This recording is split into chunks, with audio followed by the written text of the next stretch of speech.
What's up, savages? I realized something today. Each and every one of us has a monster within us, but it's how we choose to deal with it that separates one from another. And that's my realization today. Other than that, let's go ahead and follow me down this fucking journey of eSports DLC crowdsourcing.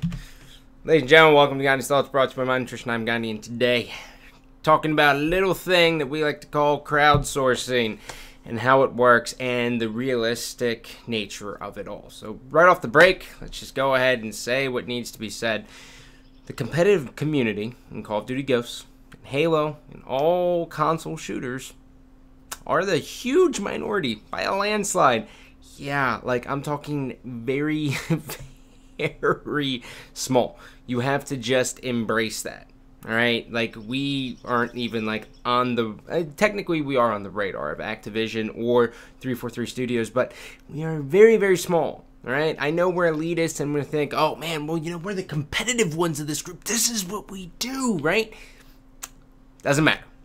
Very low on the totem pole. We don't make up as much as we like to think, but it is what it is. Now, so how does this work? So everyone's going to be talking about the Dota International that has $6 million. Oh my god, okay. A couple things. Number one, Dota is a free-to-play game. It's on the PC. They can add patches. They can do everything very, very quickly, right?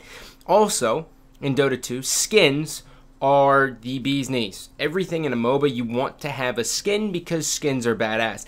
Riot makes so much money, same with Dota, makes so much money on skins that it's fucking nuts. It is just absolutely nuts. So we have to take those things into consideration.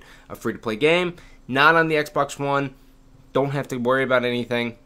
That's it, okay? Period. So now that we have that cleared up, now let's talk about it. So basically, when Dota 2 releases a DLC, if you will, downloadable content with skins, right? And those skins directly fund the international. So I don't know if they had like a base rate or what happened, but basically what happened was people started buying these skins so much, and regardless if they were casual or they cared about the esports scene, it didn't matter because people wanted the skin. So they bought the skin, and then it adds and adds and adds and adds until this prize pot is just humongous, right? So the prize pot right now is $6 million, right? And so everyone instantly wakes up today and they go, oh,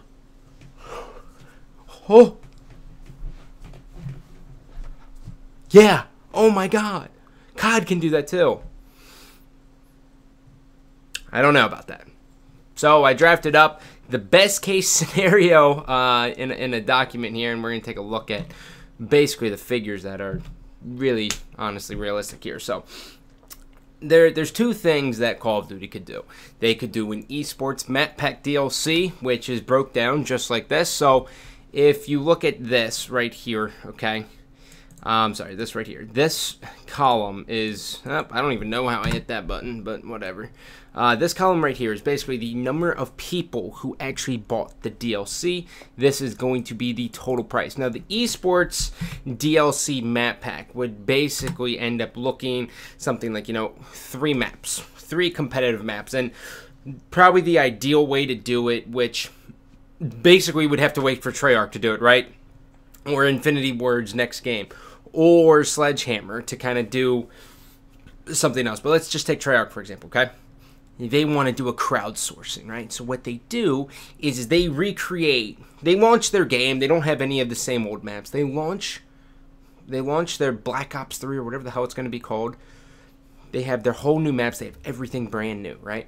They launch DLC and they call it Competitive Esports DLC. What's included in there? Well, I'll tell you exactly what's included in there. You have Raid, you have Slums, you have Standoff, you have those, all the fucking badass maps. So you're basically increasing the amount of fun you can have with the game. So you end up having like, I don't know, 5 or 6 new maps. And then, if they really wanted to be scumbags, they would just wait and launch Hardpoint with it too, or Capture the Flag, or whatever it is. But you don't want to do that. You want to release a game that's complete. So they take those like couple of maps that you guys played, and I don't even know because I don't know how many were in Black Ops 2. I only casted one event for it. Whatever, fuck off. But you take those maps, and then you're like, oh, by the way, we're doing a DLC. You get to play your favorite Black Ops 2 competitive maps, or just your favorite Black Ops 2 maps in general. It can be the casual ones, it can be whatever. And then people are like, nostalgia. I like this game. Now, not only do I want to continue to play it, but I also want to buy this DLC. Little do they know, or little do they care, because, like I said before, we are the minority in the competitive community. That is going to directly fund an esports event. So now we're going to go ahead and come back here and look. That is not, yeah. All right, so taking a look here. So this is how the breakdown will go. If it's $9.99, $999,000 total dollars is going to be sold. Now, this is personally my favorite, by the way, but whatever. So you have to keep in mind one thing. So this right here, there's no way any developer or publisher, however, whichever their title is going to just take a full loss on the game. There's just no way. There's too much manpower, too much resources that go into making a DLC to take a complete hit.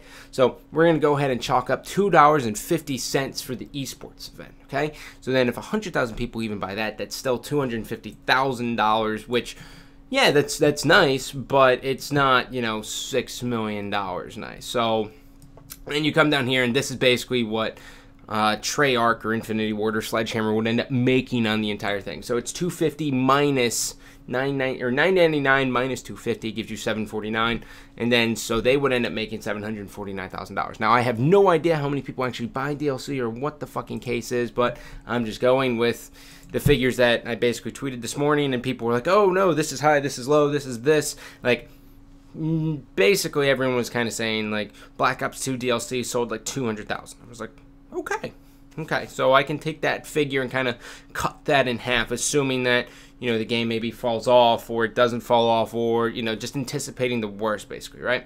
That's what I did, because you have to anticipate the worst, because if you don't, you're a fucking schmuck. So the last alternative here is going to be weapon camos. Now you guys have already seen it before, so I'm just going to go ahead and show you anyways. So down here, let's just say, real quick, oh god, Golden Boy, don't you dare call me during my show. I'm going to punch you in the dick. By the way, if you guys don't, go to Alex Golden Boy's channel, Golden Boy FTW. He's the man. He's the fucking man. So, before I get into this, since I just got thrown off, esports weapon camos would basically, Activision or Treyarch or Infinity Ward or Sledgehammer would have to take the complete hit. They would have to make these skins solely for the esports event for it to even make to make the money they're worth, because I mean it's basically $1.99. Now, the first and most foremost thing, a lot of people are going to say, oh, we want the teams, we want the Optic Gaming skin, we want an Envy skin, an Evil Genius, yeah. No, you don't. Because you know why? Because people don't give a shit about them who's a casual person, right? The majority of people still don't know Optic or FaZe or EG. Like, that's what you got to realize. It's the normal person, right? So you launch this, like, COD Champs, badass, fucking holographic, whatever the shit.